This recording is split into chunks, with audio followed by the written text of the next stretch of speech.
Good morning সকলোকে। গাটো ভাল নাই, চৰ্দি হৈ আছে, জ্বৰ কাহ আৰু বতৰটো ৰাতিপুৱা দেখিছোঁ বৰষুণ দি আছে।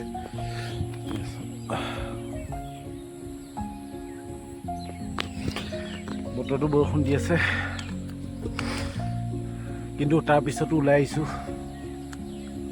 বৰষুণ হৈ আছে, গা ভাল নাই, তাৰপিছতো ওলাই আহিছোঁ। তো এটা কথা মনত পৰিলে, কিছুমানে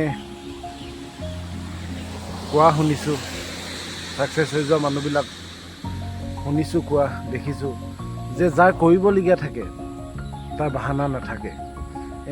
আপুনি যদি ভাবে যে বতৰটো ভাল হৈ লওক, মোৰ গাটো অকণমান ঠিক নাই, ঠিক হৈ লওক, এইটো ঢেৰ কাৰণ আছে, আপোনাৰ ঢেৰ ৰিজন আছে। যাৰ কৰিবলগীয়া নাই যে সি ভাবিব এইটো ঠিক হৈ লওক, এইটো হৈ লওক, তাৰপিছত কৰিম, তেনেকুৱা একো নহয়। আজি মোৰ গা ভাল নাই, বৰষুণ বতৰ, চৰ্দি লাগি আছে, তাৰ স্বত্বেও ওলাই কিনে আহিছোঁ। মই কৰিছোঁ বুলি কোৱা নাই, কিন্তু তাৰপিছতো যাৰ কৰিবলগীয়া থাকে সি সেনেকেই আহে। বহুত মানুহ আছে যে বাহানা মাৰি আপোনাৰ বতৰটো ঠিক নহয়, অকণমান গাটো বেয়া লাগিছে, তো আপোনাৰ যদি কৰিবলগীয়া আছে তেনেহ'লে আপুনি কৰিয়ে ল'ব। আপোনাৰ বতৰটো যিয়ে নহওক, আপোনাৰ মনটো কথা। তো বাহানা আপোনাৰ দৰকাৰ নহয়। আপুনি যদি কৰিবলগীয়া থাকে তেনেহ'লে 110% কৰি ল'ব। একো বাহানা আপোনাৰ ছাকচেছ হ'বলৈ কাৰণে একো বাহানা কাম নিদিয়ে। আপুনি বাহানা যদি মাৰিছে তেনেহ'লে নিজক মাৰিছে, বেলেগক নহয়। তো সেয়াই কথা আৰু। এক্সকিউজেছ বহুত থাকে, কিন্তু সেই এক্সকিউজেছৰ পিছতো মানে কাম কৰি যোৱাটো, আমি ভাবোঁ যে চব ঠিক হ'লে তেতিয়া ওলাম। চব কেতিয়াও ঠিক নহয়।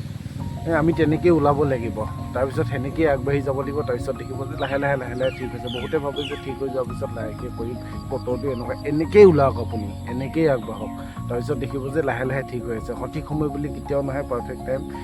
এনেকৈয়ে ষ্টাৰ্ট কৰিব লাগিব। তো সঠিক সময়লৈ ৰৈ নাথাকিব, ষ্টাৰ্ট কৰক তেনেকেই, যেনেকুৱা পৰিস্থিতিত আছে। তো এটাই কথা, যাৰ কৰিবলগীয়া থাকে সি কৰি দিয়ে, সি কৰি যায় যিকোনো পৰিস্থিতিত, বাহানা নেমাৰে। আৰু যোনে বাহানা মাৰে, যোনে এক্সকিউজেছ উলিয়াই থাকে, তো সি কাহানি কৰিব নোৱাৰে।